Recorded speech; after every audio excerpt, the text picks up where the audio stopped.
O texto chama-se Silêncios e Palavras. Na palavra, a comunicação se realiza. No silêncio, ela se completa. Pois a compreensão se concretiza a partir do silêncio. Há poder em ambos e a sabedoria é usar bem esses dois tempos da comunicação. Dentro de uma composição, as pausas são tão importantes quanto os sons. Uma boa orquestra é aquela que executa bem as dinâmicas das pausas e das continuidades. Mesmo no silêncio da pausa, a canção continua. Não diga as coisas com pressa. Mais vale um silêncio certo que uma palavra errada. O poeta mineiro Carlos Drummond de Andrade recomendava aos poetas: convive com os teus poemas antes de escrevê-los. Tem paciência se obscuros, calma se te provocam. Espera que cada um se realize e consuma com seu poder de palavra e seu poder de silêncio. A recomendação do poeta é sábia e pertinente. Um poema só é bom, se maturado na sementeira do silêncio. Antes de se tornar palavra, a poesia é experiência de vida silenciosa. Os artistas sabem disso, e nós precisamos aprender. Demora naquilo que você precisa dizer. Livre-se da pressa de querer dar ordens ao mundo. É mais fácil a gente se arrepender de uma palavra dita do que de um silêncio. Palavra errada na hora errada pode se transformar em ferida naquele que ouviu, também naquele que disse. Há muitos momentos da vida em que o silêncio é a resposta mais sábia que nós podemos dar a alguém. Na pressa de falar, corremos o risco de dizer o que não queremos. E diante de tudo o que foi dito, nem sempre temos a possibilidade de consertar o erro. Palavras erradas costumam machucar para o resto da vida. Já os silêncios certos, esses possuem o dom de consertar. Por isso, prepara bem a palavra que será dita. Palavras apressadas não combinam com sabedoria. Os sábios sempre preferem o silêncio.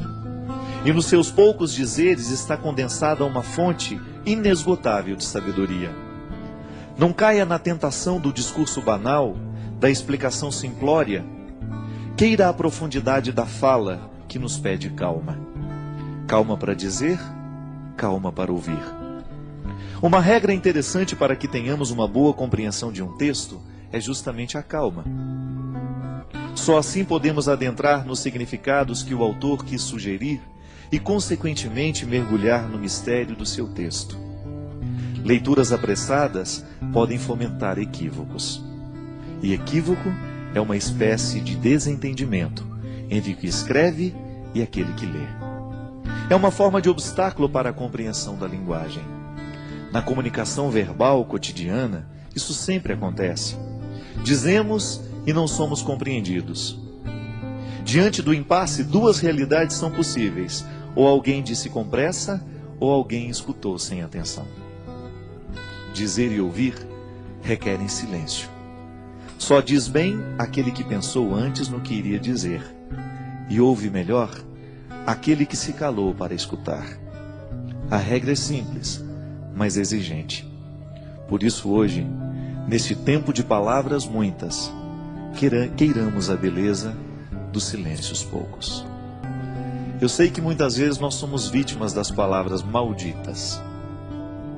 Não são poucas as vezes em que palavras malditas chegam até os nossos ouvidos. Uma palavra pode ser maldita por causa do conteúdo que ela tem, ou então por causa da forma. Hoje eu estava lendo um texto, coincidentemente, falando da música das palavras. E o escritor estava dizendo que para cada palavra há uma música diferente que nós podemos colocar nela. De maneira que você pode dizer uma coisa muito dura a alguém, mas você colocar uma música que faça bem ao ouvido de quem escuta. Então a pessoa escuta aquela palavra dura, mas com uma música bonita. Talvez tenha sido isso que Jesus soube fazer o tempo todo. Jesus dizia coisas muito duras, mas a música das palavras de Jesus era extremamente sedutora. Porque ele sabia muito bem que não adiantava dizer as coisas sem musicalidade. Não adianta nada a gente dizer as coisas com braveza. Não. A gente será muito mais bem entendido se a gente buscar uma música suave para colocar a palavra dura. Você experimenta isso na sua vida todos os dias. Quando você precisa dizer alguma coisa de muito sério aos seus filhos, e às vezes você não sabe nem por onde começar porque você tem medo do conteúdo que você vai dizer. O conteúdo é duro, é de exigência. E os nossos filhos não estão muito acostumados a serem exigidos. Eles entraram nessa mística do mundo de hoje, nessa tendência do mundo de hoje, de que tudo tem que ser muito simples, tudo tem que ser muito fácil e rápido. E educar os filhos muitas vezes requer um discurso duro, exigente. Então você vai descobrir junto de Jesus que é possível dizer coisas duras com musicalidades atraentes. É isso que fazia com que as pessoas parassem para prestar atenção no que Jesus tinha a propor. O reino de Deus que Jesus propunha não era coisa fácil, não era coisa simples. Dá trabalho construir o reino. Mas ele construía de um jeito tão terno que as pessoas esqueciam a dureza da palavra e se prendiam na música que envolvia aquela palavra. Minha gente, muitas vezes o que a gente faz de errado não é o que a gente diz, mas é como a gente diz. É a música que a gente coloca na frase. Pode ser que hoje você tenha ferido alguém com aquilo que você disse. Pode ser que hoje você tenha sido ferido por alguém com aquilo que você disse. E talvez você não tenha errado naquilo que você disse. Você tinha razão naquilo que você disse. Você estava certo ao reivindicar o que você reivindicava ou ao dizer aquela verdade que você disse. Mas talvez você não tenha escolhido o melhor jeito de dizer. Talvez você se perdeu na pressa, na raiva, na ira. É estranho, mas na vida a gente perde a razão quando a gente fica bravo. Na vida a gente perde a ternura quando a gente se irrita, porque a ira, ela tem o poder de retirar de nós a sabedoria. E quando nós estamos fora da sabedoria, geralmente nós não sabemos colocar músicas nas palavras. Todos nós gostamos de música. Todos nós gostamos de ouvir aquilo que entrou um dia dentro do nosso coração, nos fez bem. Por quê? A palavra veio com música, ela não veio sozinha. O intérprete colocou naquela palavra uma intenção tão bonita que você de fato acreditou naquilo que ele estava cantando.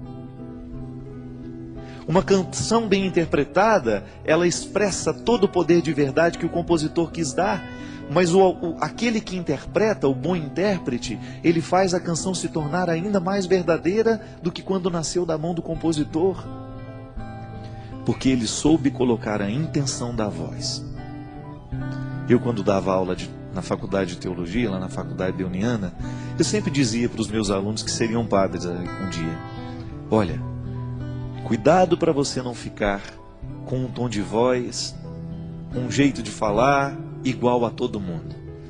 Busque a melodia das palavras. Busque o seu jeito de dizer.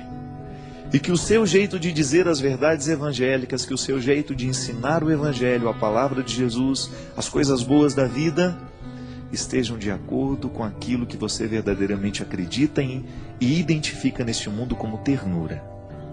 A palavra pode ser dura, mas a música que envolve a palavra não precisa ser.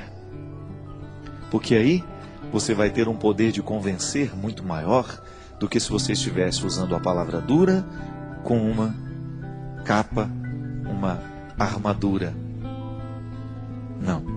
Todos nós temos medo de armadura, porque ela nos recorda a guerra. E às vezes, ao invés de colocar melodia, música na nossa palavra, a gente coloca armadura. E aí a gente assusta aquele que nos escuta, a gente machuca aquele que nos escutou.